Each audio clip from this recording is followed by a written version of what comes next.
Okay, I think we're all here. Greg, Glenn, I see you guys, and I gave you speaking rights. Yep, we're here. Thanks so much for hosting us. Gotta love when it works out so quick. That's awesome. Hey guys, how are you guys doing? Yeah, good, good. It's been a busy week, and as a team, most of us are based in Amsterdam. It's a super hot day in Amsterdam, so can't complain. Yeah, I spoke to you guys. Like, you guys are completely spread out. So you're in Amsterdam. Where are you based, Glenn? You're still on mute, by the way.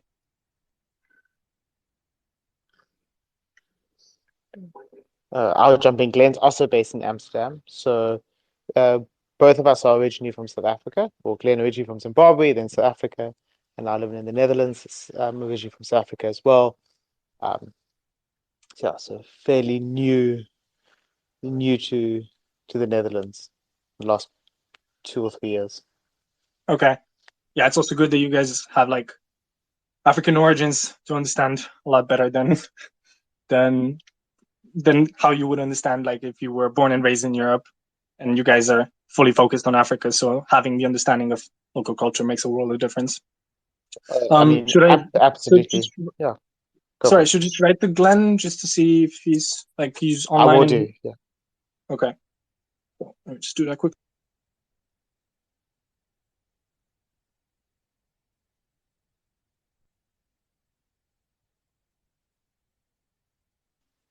Okay.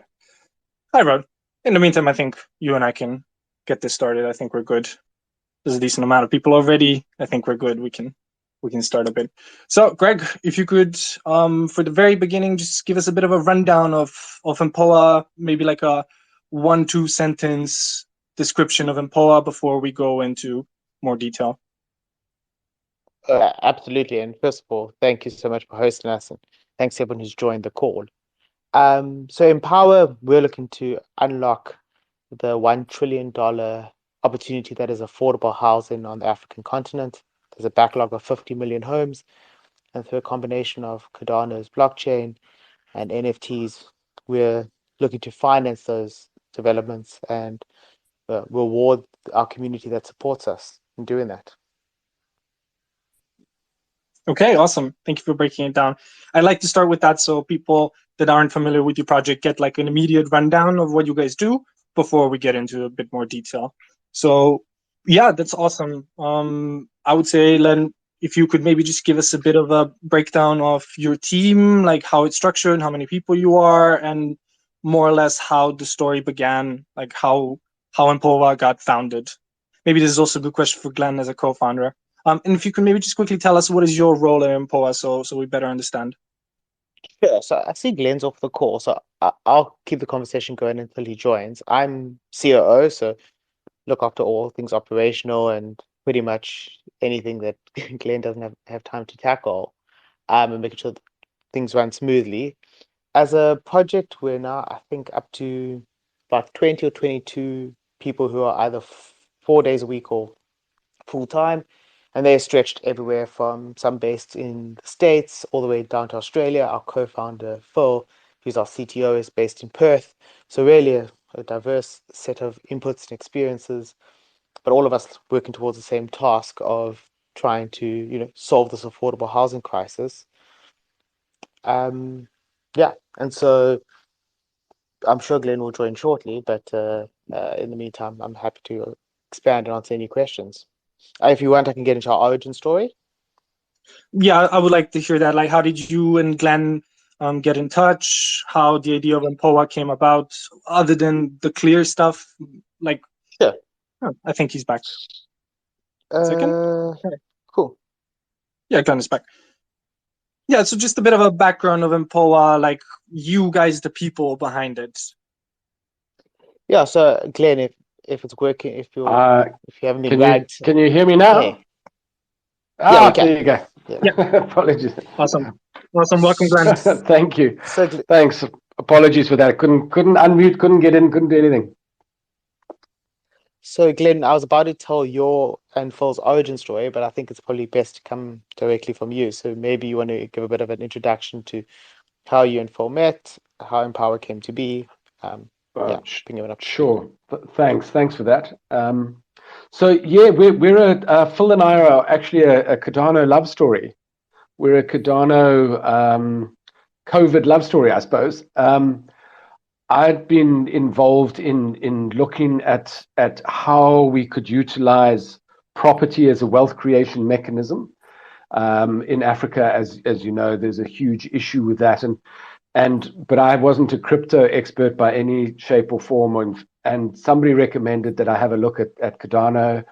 I got onto the Cardano forum. I expressed the challenge, and said I'm really looking for someone to be interested in perhaps looking at how we do this.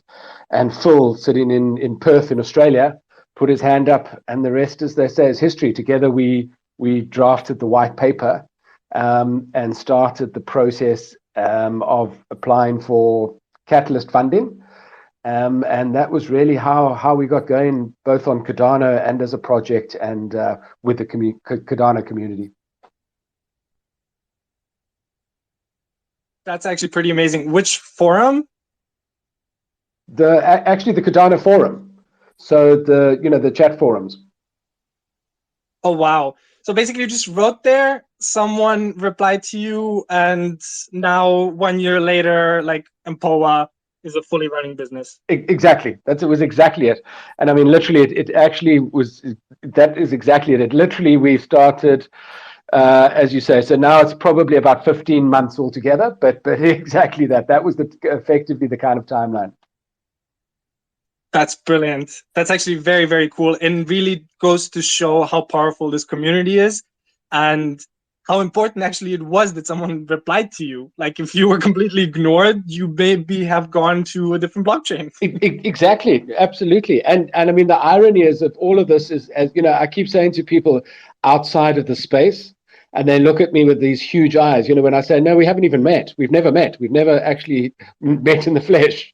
With Phil and I and the team, we still haven't actually met, because lockdown, obviously with lockdown in Europe and then in Australia, all the timing was never quite there. And now we're so deep into the project that we never actually physically met. Wow, that's brilliant. I like, fingers crossed that you guys meet. I think whoever that person is really a big part of your story. So, but I'm sure it's going to work out one day. Yeah. Amazing. That's very cool. Cool. Then I would kind of jump into my questions, if that's fine with you guys. Basically, one of my main questions usually is, what makes Empowa unique? Kind of what is your USP, so to say? But you guys are already rather unique as far as I know. But yeah, so what does Empowa do different than other companies in the same branch, let's say? Well, I'll tackle it from maybe how our NFTs are different, and maybe you want to tackle how we're different from the real world sector. So with Empowa, the way people support the project is they buy an NFT from one of our collections. The one that's currently on sale is a partnership with World Mobile. And unlike many NFTs, our one has 3 areas in where it draws its value. So the first is the NFT itself and any utility that's associated with it, whether that be an artwork, maybe some artwork with rarity. In some cases, it might be a partnership with a DeFi platform that helps to unlock a higher yield. It might be a partnership with a metaverse partner, which gives you either a piece of land or something to put on your land. And even in some cases, businesses in the traditional space, where you might unlock added value. So any way in which an NFT might have utility or value, applies to our project, collectability, etc. But in addition to that, we have the rewards that we offer our communities. So for the impact that they're making on the ground, we reward our community with a monthly contribution, which is drawn from the payments that we collect from the tenants. So we finance the property developer, they build the homes, tenants rent those homes for 10 years, and at the end of the period own the asset, and those flows of capital from the rental income we use to reward people for the impact they make it. And then the final way in which we derive value is we are an earn with purpose business or an earn with impact business. So we're not a charity. We're not an NGO. We're here to run a profitable business and unlock the business opportunity. But we appreciate that we can really optimize for the 3 Ps: profit, the impact we have on people, and the planet. We build our homes in a sustainable way so that whilst we're solving this affordable housing crisis, we're not destroying the planet in the process. And for those who support the project, we hope that there's some utility or some value from knowing that your contribution is making a real world impact on somebody's life. And so by combining those 3 elements, we believe we're maybe different to some other NFTs in that there's multiple avenues for value. And for those who collect our NFTs, they can enjoy all of that: the NFT, the artwork, whatever it's unlocked, the potential rewards for the impact that they make, and of course, the feeling of knowing that you made a positive difference in someone's life. So that's, I think, how we're different to some other crypto NFT projects. Glenn, maybe you want to speak to some of the differences between the traditional property financing.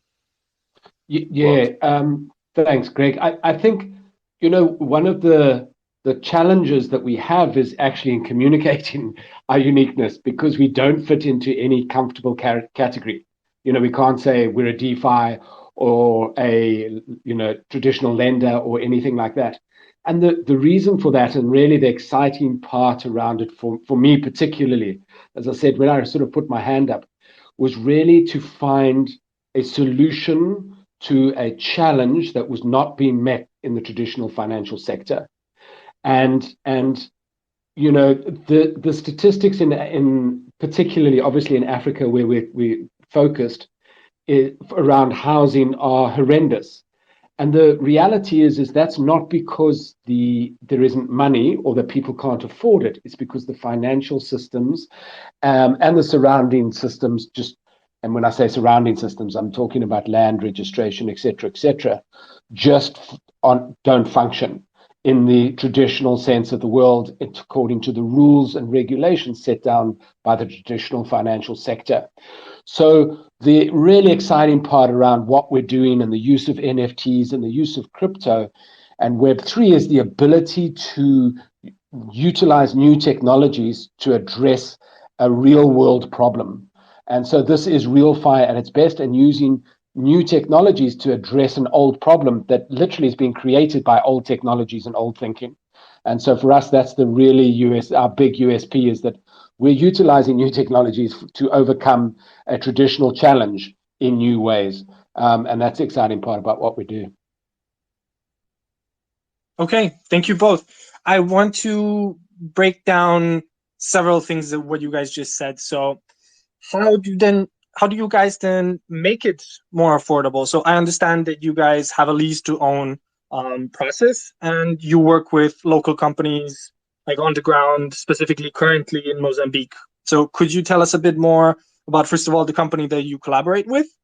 What is the profit share in this instance? And how is it in the end for the end consumer, for the families moving into those houses? So how does the lease to own contract look like? How long is it usually? What is the interest rate? Sorry, I actually bombarded you now with 5 different questions, but I think you guys can relatively easily answer all of them. Yeah, absolutely. And I think the key part around it is just talking about the traditional financial sector. And Greg, I'll talk to the challenges on the ground again, and you can talk around the funding aspect of it. In the traditional financial sector, if we look at a country like Mozambique, there are 600 mortgages in a country of 30 million people. Now, Now that statistic is not unique. Nigeria has the same proportion. I'm sorry to interrupt you, but why? Why is it only 600 in a country of 30 million? Is it too expensive? It's a combination. So it's a combination of factors. And this is the whole thing around the entire system not working. So what happens is in an emerging market such as Mozambique, most people are not in formal employment. So as soon as you're not in formal employment, there's no salary structure, there's no history of income. So that's the one aspect. The country is badly run, if you like. So the currency is obviously weak, which means that interest rates are extremely high because capital is short. So for the traditional banking sector, they make enough margin by dealing with just the top segment of society that they don't have to go down into the hard, in inverted commas, work of actually dealing with the middle class, if you like. So effectively, the system works brilliantly for the elite and just doesn't work for anybody else. So interest rates in Mozambique are between 25 and 30%.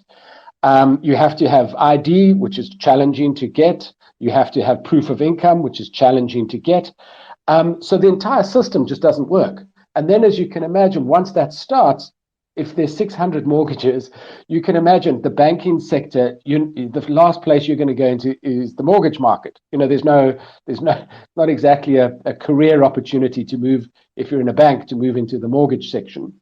So there's literally everything conspires, and it goes into effectively a negative spiral. So as you can imagine, if there's no financial sector that addresses that market, then there are no producers. So you get no suppliers. So you get no housing developers at the affordable level. So you'll get houses that are developed at the $1 million, $500,000 mark for the elite, but below that, nobody else has access to mortgage or housing supply, which means that then you self-build. And in a country like Mozambique, or even in a city like Beira, where we are building right now, it's one of the most climate impacted cities in the world. So it now gets hit almost annually by cyclones. And so now you can imagine, for the average person who has to self-build a home, when a cyclone comes through, they not only lose their home, but they lose all their belongings in that home. So the financial resilience of people is really stretched. So the whole thing around it is what we're seeking to achieve. And we know that below that 600, there is a significant market of people. It's not as if there isn't a market. The challenge is how do we enable them to get onto the financial ladder? So the lease to own is the key part around that. Opposed to looking backwards, we're able to establish identification, build reputation, and look forward. And so you can pay off the house by leasing it going forward. So that is a key part around what we're doing. Casa Real, our partner, is an affordable housing developer who had started on this incredibly difficult journey a couple of years before that. But obviously their biggest challenge was takeoff, because in order for somebody to buy the house off them, they either need to save for 20 years to get the cash, or they have to have one of the 600 mortgages, which is highly unlikely. So the whole process around that is we're enabling that. And we know that there's a pent-up demand. Our research shows that if we can price it affordably, we can extend that market from 600 just in Mozambique to about 4.5 million people. And that starts to address the backlog of 50 million homes in Africa. But I think, Greg, if you want to address the how we get to the affordability and the reduction in the interest rates, that would help. Absolutely. Thanks, Glenn. So, a big challenge is, of course, trying to raise funding and to obviously account for the fluctuation in the exchange rate, right, between Metacash, which is the currency in Mozambique, and say a hard currency like dollars. So I'll get to how we address that in a second, but first I'll talk about how we raise the funding in a way that's more affordable. So we talk about creating value in our NFTs that is, of course, valuable to the collector, to the person who supports the project, but is not extractive to the person on the ground. So what do we mean by that? If we can design an NFT that has utility, be that, as I mentioned, a higher yield on the yield farm, maybe that's a piece of land in the metaverse, maybe it's a artwork with extra collectability and rarity, that will have value. That will have value for those who collect the NFTs and who understand that value. But that is not directly linked to the return that the tenant on the ground pays. So immediately we can, through the amazingness that is NFT technology and through the blockchain ecosystem and through all the things that this new Web3 world has enabled, we can create value that sits on top of the rewards that we can pay, And that additional value is then allows us to charge a lower interest rate, because you may be willing to pay 258 for an NFT because of all the other things it can unlock, not only based on how much reward you're going to get from the monthly installments. So that's one aspect, and we are constantly working with other great projects, both within the Cardano ecosystem and further afield, to create NFTs with utility. NFTs that, even if you're getting zero return, you would still be willing to participate and collect that NFT. So that's the one side of being able to raise capital at a rate that makes sense. The next is a tad more complex, but it's really around how do we control for the exchange rate, because a lot of that really high interest rate that you see getting charged is a product of the fact that who's ever offering the funding needs to account for a local currency that is almost definitely going to depreciate. So, you don't want to go and put $100 into Mozambique, 10 years later, have made 5 or 10% on your investment, but it's being paid out in Meta cash, and that's lost 20% of its value or 30% of its value over the time. So again, the magic of blockchain, Cardano, the ecosystem we're in, allows us to reward people for the impact that they're making in our own token. That immediately decouples the interest rate, the exchange rate, from the reward that we can offer. It also means that EMP that you are rewarded in is no longer linked exclusively to the Mozambican development. We have plans to launch in Mozambique. Of course, we've done that, but also in Kenya, Uganda, and South Africa in the kind of end of the year, early next year. And so all of a sudden, your EMP is now diversified. It's based on housing in multiple countries, in multiple markets, with multiple developments, etc., which of course de-risks it for you as a holder, diversifies it. But again, we've now decoupled the exchange rate. So we can effectively leave the Meta cash in Mozambique, circulate that money in market, building more homes, etc., while still offering a return to our collectors, or reward to our collectors, and further develop more homes. It's a bit, if anyone has any insight into how supermarkets work, they'll typically buy Coca-Cola, they'll sell it, but they'll only pay for it in 90 days. They are able to circulate that money multiple times, rebuying, reordering, and growing their returns before they actually have to pay back the supplier. So similar to that, it's covered in a bit of detail in our white paper, and it's definitely a topic I'm happy to get into more detail on. But it's a really unique concept, and it allows us to finance affordable housing in a developing market, but return rewards to our collectors in what is effectively a hard currency. Okay, thank you, Greg. Thanks a lot for that breakdown. Yeah, I have more questions. So based on everything that you guys said, I would like to potentially take a step backwards and just assume that I am a woman from Mozambique. Just assume that for a moment, because I also understand that one of your goals is empowerment of female home ownership, which is great. How and what kind of setup could I actually expect from you guys? So you guys said you're not a charity, so there is profit in it for you, perfectly understandable, perfectly reasonable. How would that actually look like for me as a potential user of your services? So we set up a lease to own contracts, and how do those typically look like, if it's fine for you to be a bit more transparent about that? Or is it like a 10-year contract? What kind of percentage of interest would I expect on a monthly basis? So how does that usually look like for the end consumer, which are ultimately the most important ones here? The end consumer deals directly with Casa Real, the developer on the ground. So, in fact, what we're doing is we're providing a mechanism by which the housing developer can offer a lease-to-own process for the end consumer. So their application goes directly to the supplier, because our whole principle is around decentralization. We cannot, and that's again the exciting part for me around this approach. It's around, we cannot expect it, centralization has generated, if you look at housing projects across Africa to date, particularly in the affordable housing space, most of them were centrally done, came from financial institutions, traditional development institutions, are of large size, because in order to make them viable, they have to be multiple millions of dollars.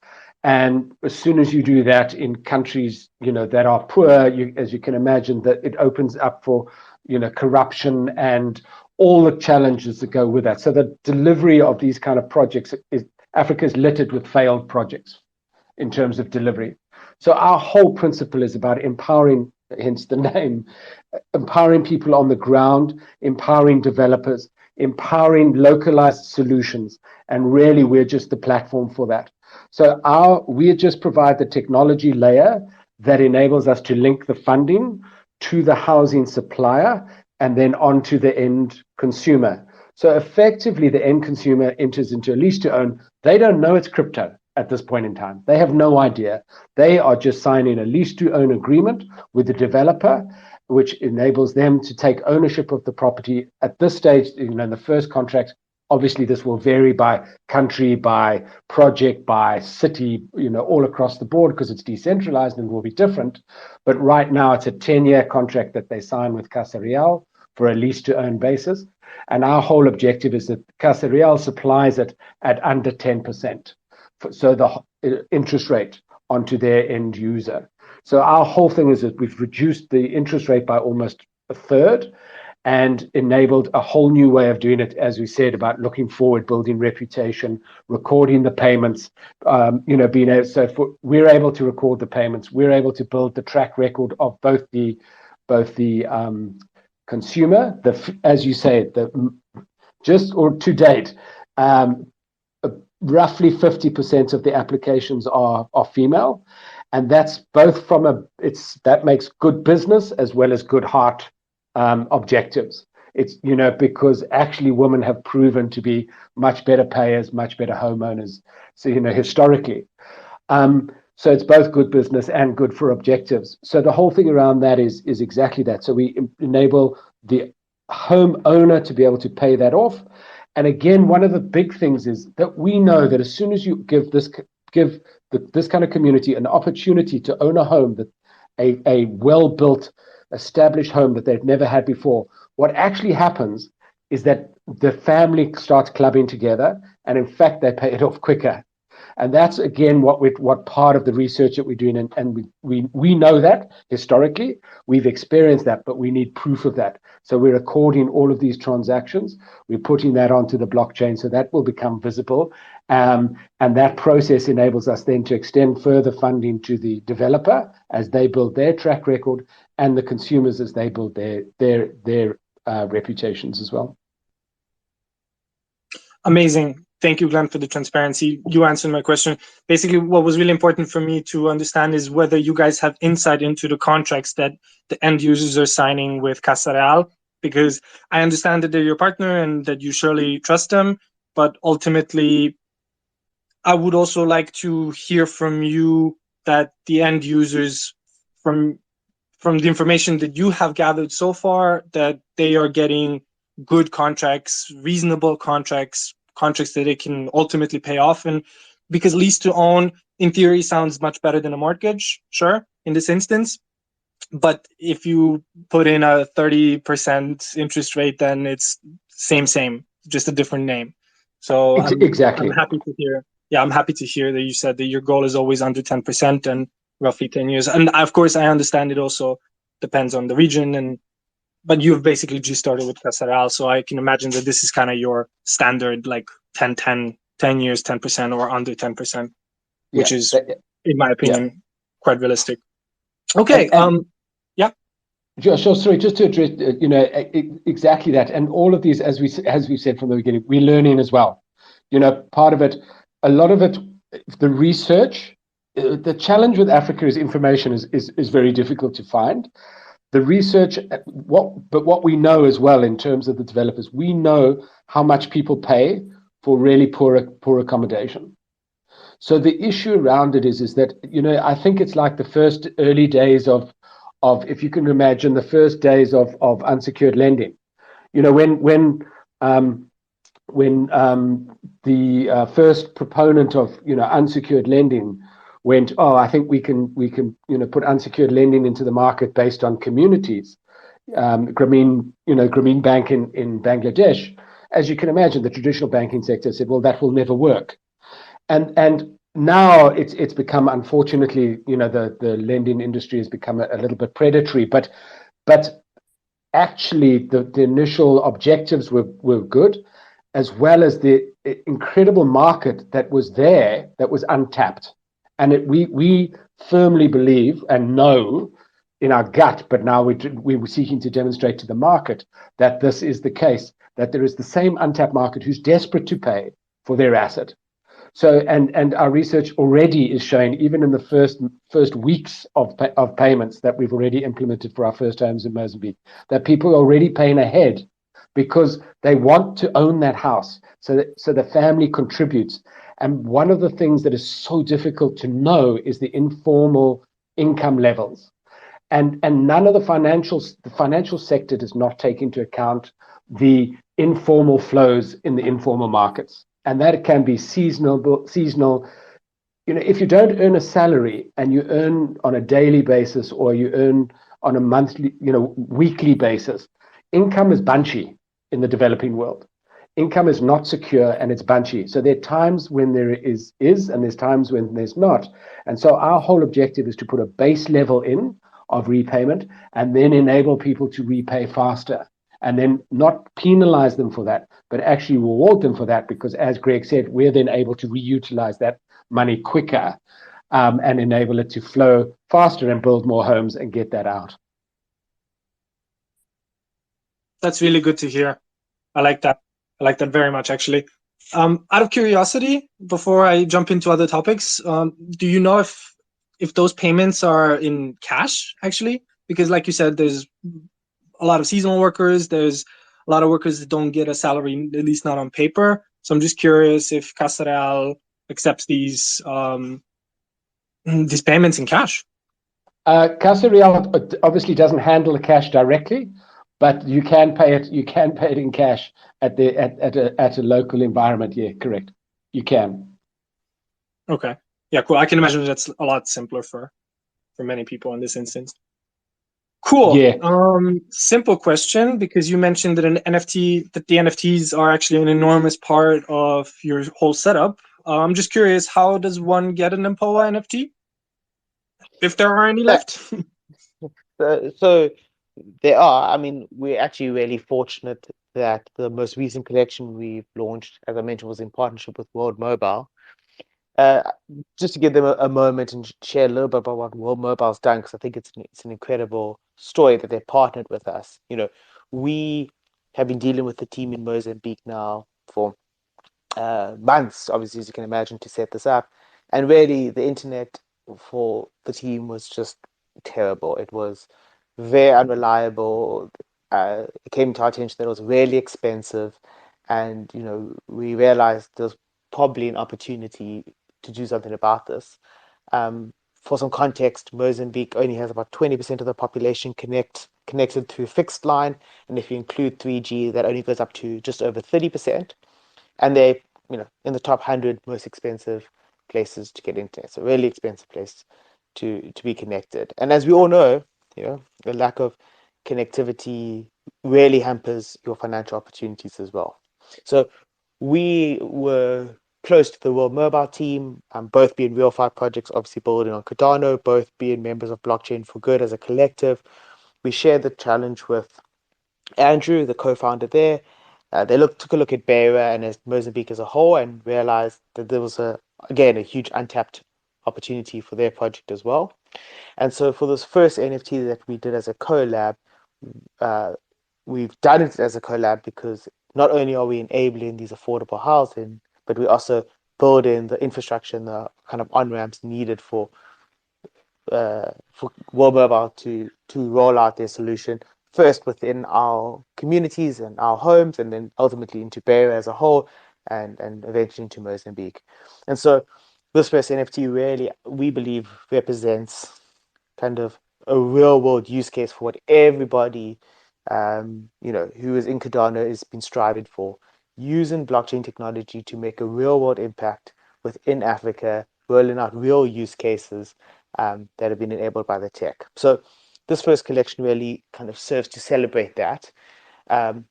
Next, Shamir, which is also one of the OGs in the Cardano space, one of the early investors in IOG, Mergo, and a lot of what Cardano is, all the kind of early businesses within Cardano, they've come on board as an underwriter. So that also gave us the confidence to know that regardless of what happened with the sale, we would be able to commit to these houses and have them built. So we've been able to move the project along more quickly than we had expected, which has also been a positive. And the NFTs have gone on sale. They've been on sale now for, I think, 2 or 3 weeks. In total, there'll be 3,000. I think when I last looked, there were about 1,400 sold. So I think we've been moving through them quite quickly and quite nicely. And yeah, for anyone who supports our project, they can head over to Empower.io, go to the NFT sale page, and we believe by buying one of these first NFTs, you're buying a piece of history and helping to execute on the Cardano mission. You can claim, if we're successful and we finance even a fraction of those 50 million homes that need to be financed in Africa, you can claim that you helped to kick that process off and finance some of the first few. And we think that's pretty cool. So yeah, a big shout out to the World Mobile team. I don't see any of them on the call, but really they came to the party, and I think both of us are doing some really interesting stuff. And I'm sure when and if Mr. Telecom and Mark Cuban actually get into a call, they'll be able to highlight the real world impact that Cardano and the ecosystem's actually making. I don't know if anyone's been following that Twitter feud, but it's been quite interesting. Amazing. So you heard it here, folks. If you want to be a part of history and be partially responsible for someone having an affordable home in Mozambique, Empowa still has NFTs on sale. And as far as I understood the whole setup, NFT owners will also be earning EMP tokens. So you can also earn, not financial advice. I'm just basically repeating what Greg said. Cool. Yeah, exactly. There's projected rewards, which you will be able to see on the website. We do try to under-promise and over-deliver. So we are trying to be conservative in those estimates. And, you'll not only hold the collection, but you'll be rewarded for the impact that you made over the 10 years. I just sent an invite to Zach from VMT. Let's see if he takes it. That'll be great. It would be good to have someone from VMT here as well. Cool. Awesome. I would like to touch a bit upon Casa Real. First, how you ended up choosing them as your partner. And second, Greg, you mentioned at some point during this space that something that you pride yourselves on is the sustainable circular building that Casa Real does. And I would like to understand that a bit more as well, if you could elaborate on those 2 points. Sure, I'll speak to the first one.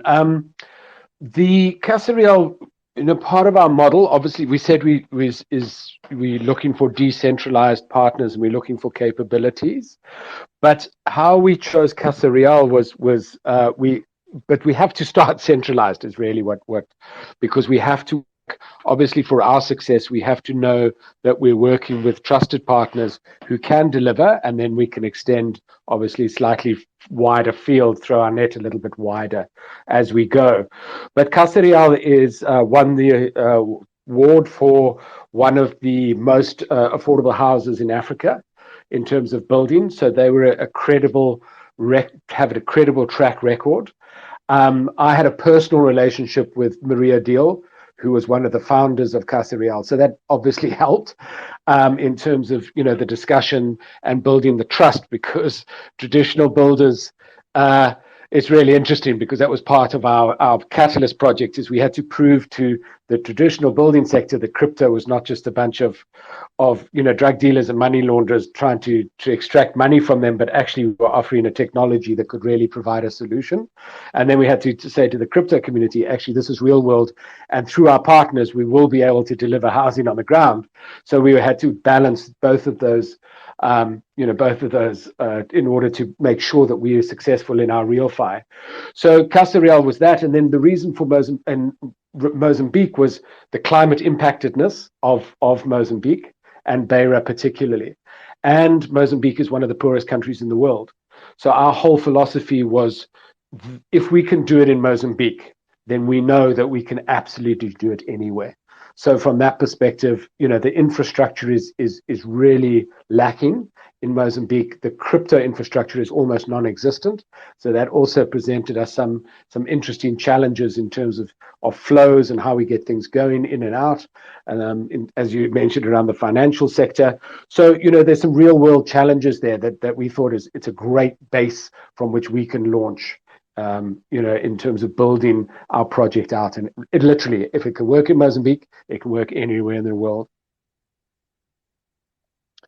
Yeah, thanks, Glenn. I'll talk a little bit to the sustainability side and how we choose to build. It's actually been a really interesting journey because if I'm honest with everyone on today's AMA, when you sit down with a potential tenant in Mozambique and you try and explain to them why the building techniques are, green, sustainable, why the solar panels on the roof, are better for the environment.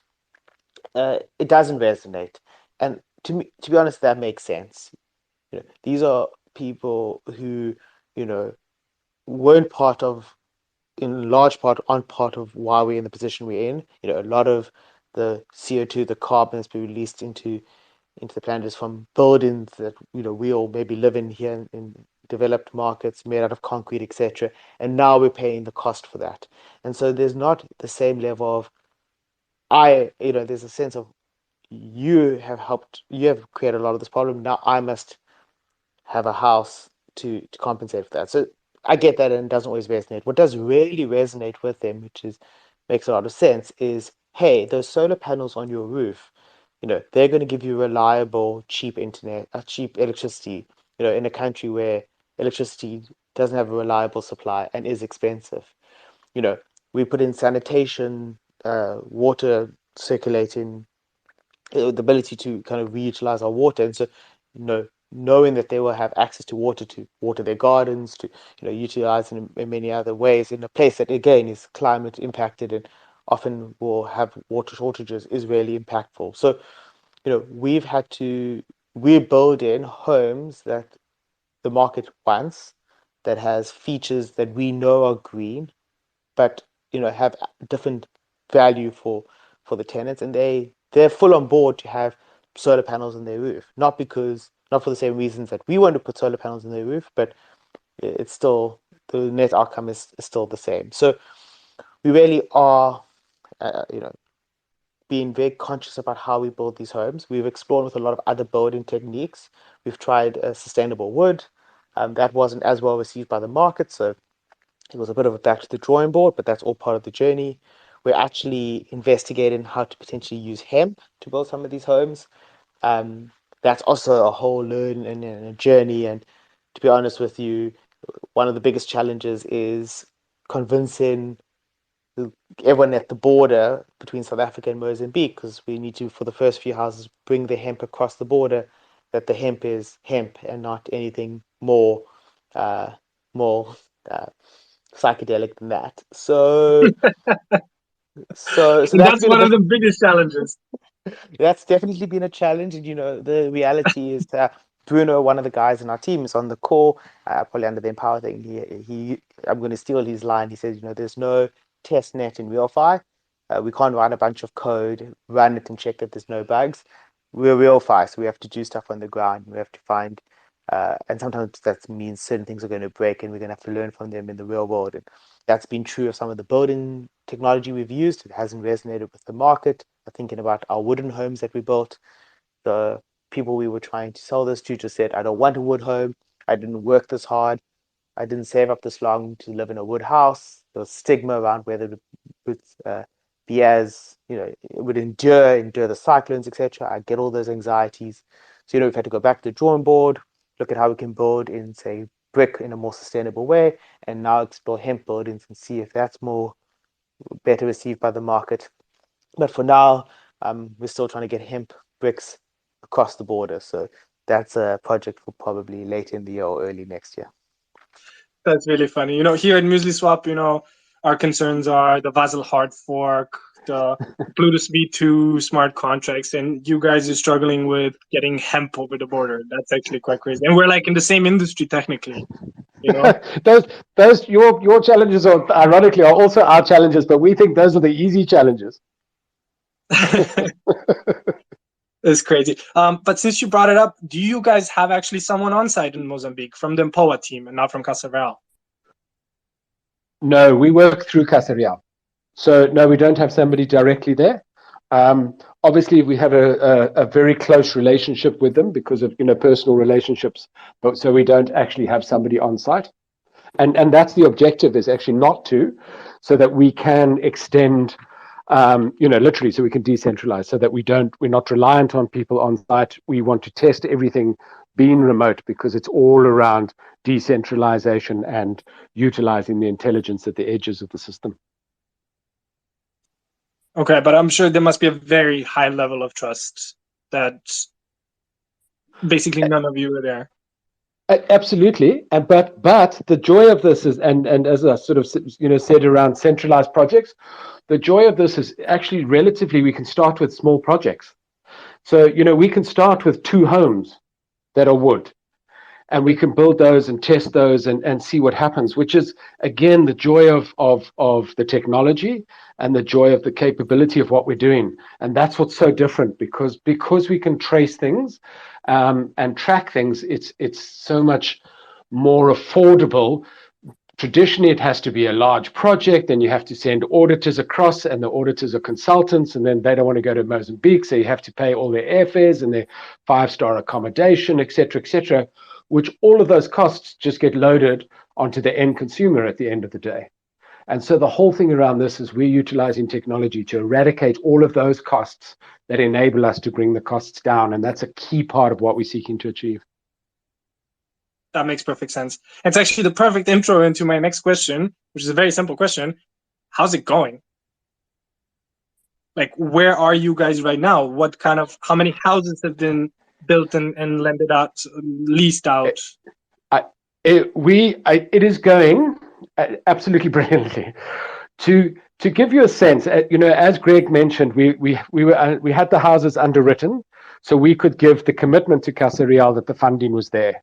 Because again, in terms of building trust, Casa Real knew that if they went to market with this offering and didn't deliver, they would ruin their reputation. So they couldn't take that risk. So we had to make sure that they could deliver on their promises. But they also knew that if they went to market with this, they would be swamped. So they just put the word out that this was available. And I think the most brilliant example of this is the CEO of Casa Real is Richard. He's a wonderful, wonderful guy, and he's got a 7-year-old daughter. And at her show and tell at school, she was telling the class what her father was doing and mentioned the lease to own. The teacher, not quite believing this, went to the offices and met with Richard to establish whether what she was saying was true. She bought a house. She then brought along her colleagues, who they've sold now 4 houses to the teachers, and Casa Real is now discussing salary deductions with the school to enable more teachers to come on board. But this effectively, the 7-year-old sold 4 houses. So that gives you a sense in terms of the pent-up demand, the opportunity, and also the level and the caliber of person who has no access to the financial services sector, which is insane.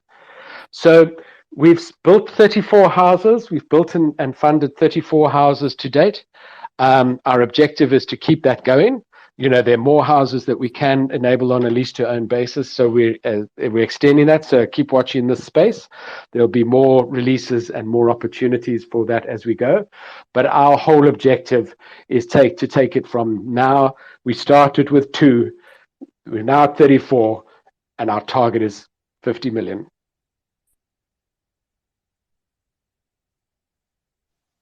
That's a beautiful story, Glenn. I love it. And it's also good that it's not like exploding from like 0 to 300, because then you guys would have to completely restructure, figure out this whole new demand. So it's good that it's actually going a bit slower. That's awesome. Absolutely. Yeah, absolutely. It's real fire. It can't explode like that yet. But our whole objective is that, again, once we've proved the model and we've demonstrated it, we're confident that we will be able to replicate it. And that's the key part around this. It's about replication in order to create scale. Yeah, amazing. Just a quick reminder to everyone, there's going to be a Q&A at the very end, because I see some comments on the Twitter post. You will also get a chance at the very end to ask questions directly to Greg and Glenn, so don't worry about it, and everybody always gets a chance. Quick question to Greg, because you did mention to me that you have time for 1 hour for this Twitter space. If that's still the case, then I would kind of focus on my most important questions. Oh, wait, he's currently a listener. I think there was something with his account. So yeah, it would just be good to know if we have another 10 minutes or if we're good. I'll be here for 10 minutes at least. Okay. Now just gotta kind of think about the Q&A and my own questions, so kind of prioritize there. Sorry guys, got a small rag there, but I'm back. I heard briefly you want to ask a question.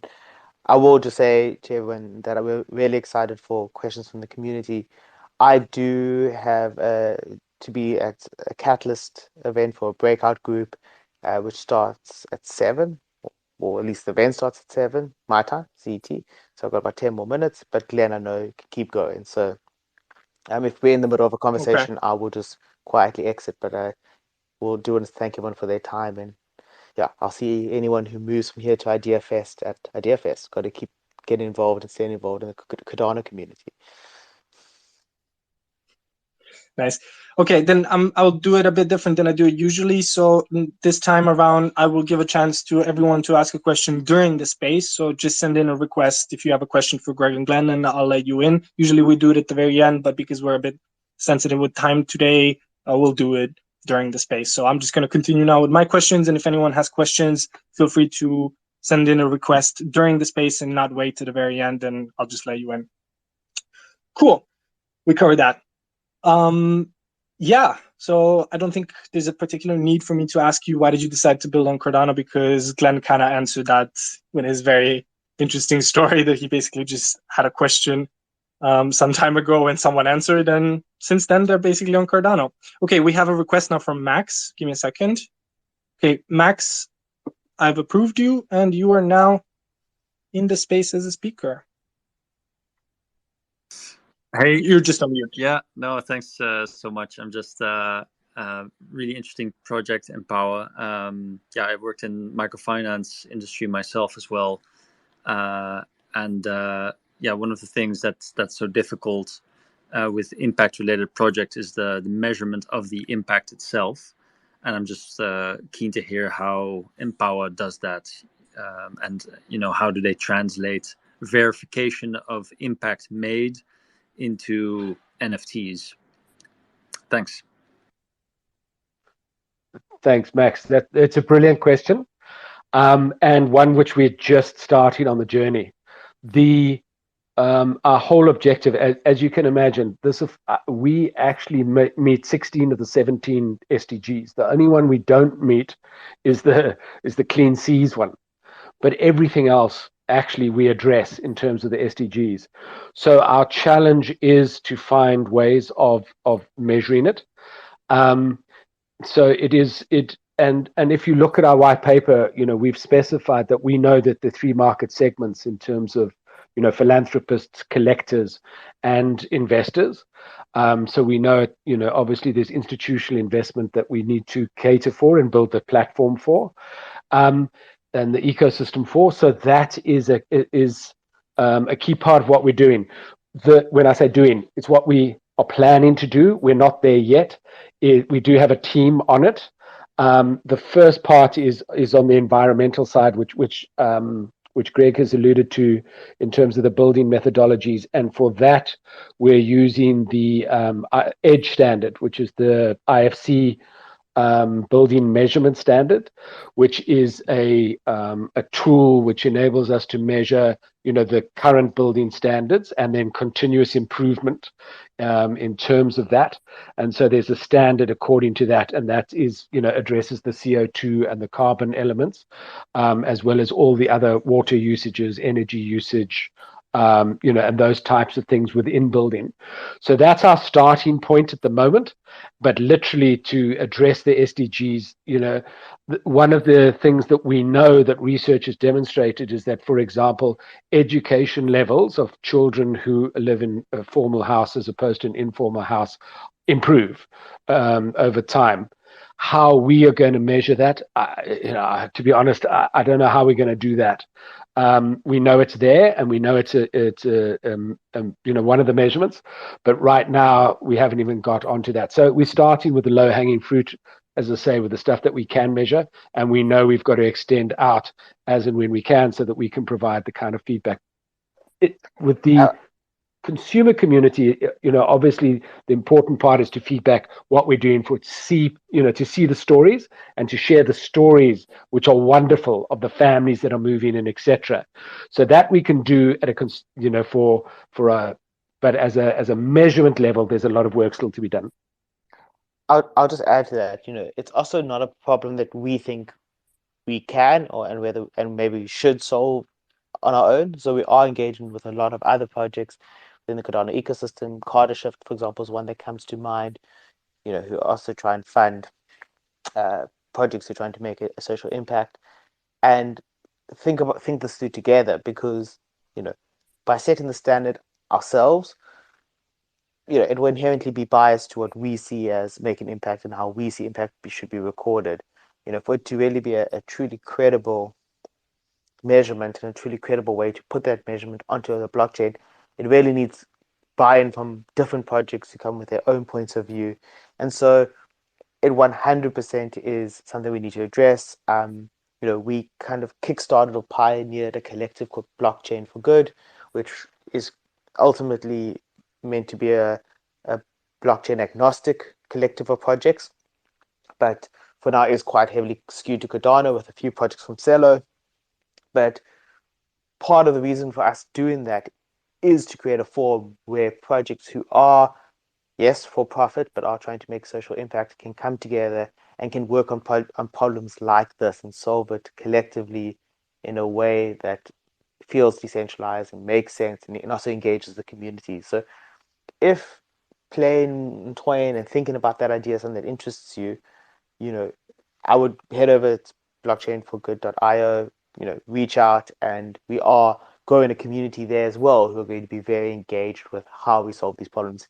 In fact, actually, the breakout room that I'm leaving this very AMA to go chair and to discuss this very point: how do we record impact and how do we measure impact, etc.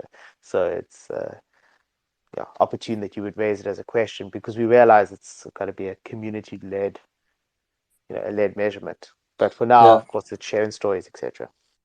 Yeah, well, that's a super strong start. I really like the fact that you guys also said the UN SDGs, because that's in traditional finance just really the starting point that many people take, in how to define what impact is being made. I think one of the things that I'll have a look, and I can link it to you guys, is that Cambridge was also doing a lot of research into how to really start measuring impact, and they wanted to set a lot of standards. There's quite a few bodies which do different types of impact measurement, and then they can actually ratify and give those, verified impact measurements. For myself, for example, at Blue Orchard, where I was working, they also had these impact reports that were then checked by auditors, and that's how they, guaranteed the impact that was made. But great work, guys. I really I'm going to read up more on your project, and I'd love to get in touch later down the line. Good luck. Thanks for that, and much appreciated. As we say, we just the journey started, so all knowledge and input, hugely appreciated. So thanks for that. Yeah, thanks, Max. Very, very good question. So by SDGs, sorry, maybe this is a stupid question, but SDGs are the Sustainable Development Goals, right, from the UN? Correct. Yeah. Okay, got it. Awesome. Cool. Thanks, Max. If anyone else has any questions, just send in a request and I'll let you in, especially because we have Greg, I think, for another minute or two. So if you guys have any questions for Greg, he's the operations officer at Empowa. This is kind of your last chance, but Glenn will be staying around to answer any other questions. Yeah, in the meantime, I'm going to carry on with mine.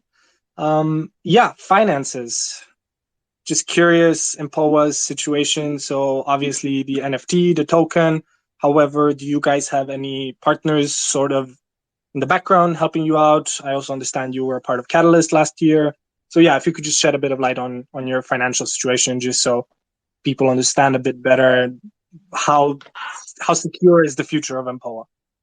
Yeah, thanks. Great question. Also, yeah. So we were a Catalyst funded project, of which, as I said, we built the first homes, and demonstrated to both communities that we could deliver what we said we were attempting to deliver. And from there, we actually went to the community, and we raised funding through both the ISPO, and through a token sale, which has given us enough funding now to be able to start the building out of the platform. The vast majority of our tokens, and again, our tokenomics is quite complex and it's challenging from the point of view of, again, it's not traditional, because the vast majority of the tokens are going to be utilized for housing projects, actually. And that builds the liquidity, as Greg said, for us to be able to manage the processes, so that we can derive revenue. So we're revenue positive, but obviously there is a challenge. We've got sufficient funding for now. In terms of that, obviously the crypto winter has impacted us. So we're certainly hoping that ADA recovers. But I think, to be honest, our whole objective is to be able to build this, to demonstrate it. And the further we get down the line, the more we will be able to attract institutional investors and deliver on our promises. Obviously, the more value that becomes, and so the more opportunity, should we not have sufficient to be able to carry on, the more attractive we will become in order to be able to continue funding. So for now, though, we're positive. We don't need to go out. We were proud in terms of our token sale. We set it at small amounts because, again, we didn't want large players. We wanted to be able to make this a community, within our ethos about empowerment. And in fact, I think our smallest contributor was somebody from Africa who bought for about $7.50. So to give you a sense of kind of the players, and we did it to over 4,500 wallets. So that was really good. Cool. Thank you, Glenn, for the transparency. Quick question, Greg and Glenn, do you guys hear me well? Because there's more and more people commenting on the Twitter space that they're just not hearing us well. I can hear you perfectly. Yeah, me too. I can hear you perfectly, and I can hear Greg perfectly. So I'm assuming. Okay, not sure. I'm probably gonna use this opportunity to jump off. But again, I just want to say thank you to everybody for sitting in on the call, listening about our project. Please feel free to send any follow-up questions on our Telegram or Discord.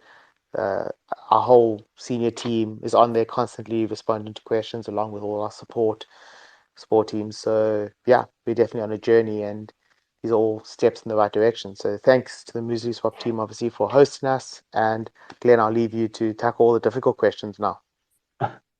Thanks a lot. I appreciate it. Cool. Leave me with the challenging ones. Great. Cheers, Greg. Good luck. Good luck. Cheers. Thanks, Greg. Thank you. Good luck with your Catalyst meeting. Speaking of which, Glenn, are you guys on Fund 9 with any Catalyst proposals? Not directly, but obviously, as Greg said, it's the Blockchain for Good. So there's a proposal in by the Blockchain for Good consortium, that's looking exactly at the kinds of issues to try and get this going. So to look at the impact things that Max referred to. So that's actually the proposal that Blockchain for Good is looking at. Okay, if you want to share it here in the space, there's this little area for Twitter posts. If you guys have any specific Twitter post for it, you can just pop it in here. I think you as a speaker have a right to add links into a Twitter space, so feel free to do so for the listeners to see exactly what the proposal is. Super, thanks, William. Okay, cool. Yeah, I'm kind of more or less at the very end, so also more than welcome to let anyone with questions of their own, and I will let you in. Yeah, partnerships. Empowa, what is your current situation with partnerships? So as far as I understand, there's World Mobile and, of course, Casa Real. Any other partnerships on the horizon? Yeah, there are a number. And as we've done with the collab on, with World Mobile, our whole objective is to work with collaborative partners to create value. So we've got partnerships with institutions like Immunify, who are looking at healthcare in Africa. And there are a number of partnerships that we're looking at. We're looking for our future NFTs, for our future, for our whole project. Our whole objective is, as Greg said, is to build value. So there are lots of exciting partnerships in the offing. We've been working on that. So keep your eyes peeled for the space, because there'll be a few announcements in the coming weeks and months. Right, maybe even one with MuesliSwap. Had a nice You never know. You never know. You never know. Some fun things coming. Awesome. Absolutely. Cool. So since you touched on things coming, what is something that we could expect from Empowa by the end of the year or early next year? Some major milestones, some NFT campaigns, construction. So anything interesting you can share with us that you expect Empowa to reach in the coming months or half year or so? Yeah, so the real aspects in terms of what we're building out is obviously we're learning from the NFT sales. We're learning, we're seeking to find best, models to do that, models to create value, ways that work in terms of that process. So those will continue. We also are, as Greg mentioned, we are looking now at the pipeline with further trusted partners in terms of South Africa, Nigeria, Kenya, and perhaps Uganda. With those trusted partners, the pipeline actually extends already to roughly, within the next few years, the numbers are literally about 20 to 30,000 homes that we could get to, affordable homes. So that's the kind of scale. But obviously there's, as you said, we've got to take it, we don't want to be drinking out of a fire hose. So we've got to make sure that we get the foundations correct. So that the NFT, the ecosystem development in terms of obviously the technology, what we're developing, the ability to manage this and to report back on that. So there's lots of work in terms of the tech. There's work in building the pipeline, ongoing NFT sales, and building of further on the ground partnerships, as well as in the crypto and non-crypto space for the sale of NFTs. Is, how do we bring other people into the Cardano space for NFTs in terms of the creation of value around that for people who want to support affordable housing. So those are the four kinds of segments that we're focusing on, and we'll be expanding as we go, which will enable us to lay, the next layer of foundation for that growth that we've mentioned before. Fantastic. Thank you, Glenn. I have covered the majority of my questions. I'm very, very happy with what I heard today. I also very much appreciate the transparency that you and Greg have provided us today, especially because with a RealFi project, there isn't that much to check on the blockchain. The transactions, sure, but what you guys do on the ground is, well, not really available for all of us to see at all times. So having the transparency that you guys provided today was also very important to me, and I thank you for that. And yeah, this is sorry, you were about to say something. Yeah, no, thank you, and we appreciate that. One of the things we've always said from the beginning is we're passionate about the creation of wealth in Africa. That's our passion. So our passion is to build houses, and you know, we know that we're utilizing the tech in ways that is not being utilized by others yet. We're pretty confident that others will follow, but right now there are not many people doing what we're doing. So our ask is that we know it's a journey, and that's what we've always said. It's a journey, and we haven't got all the answers, and we're going to make mistakes. So we really do believe in the philosophy of empowerment, and in that philosophy of openness and transparency, and saying we're going to make mistakes. Just bear with us while we make those mistakes, because our objective is to make housing on the ground real for people and to use the tech to enable that to happen at scale. It's as simple as that. But join our journey, learn with us. We're going to make mistakes, and apologies for that, but we're going to make, you know, hopefully small mistakes so that we can learn from that and then grow from there.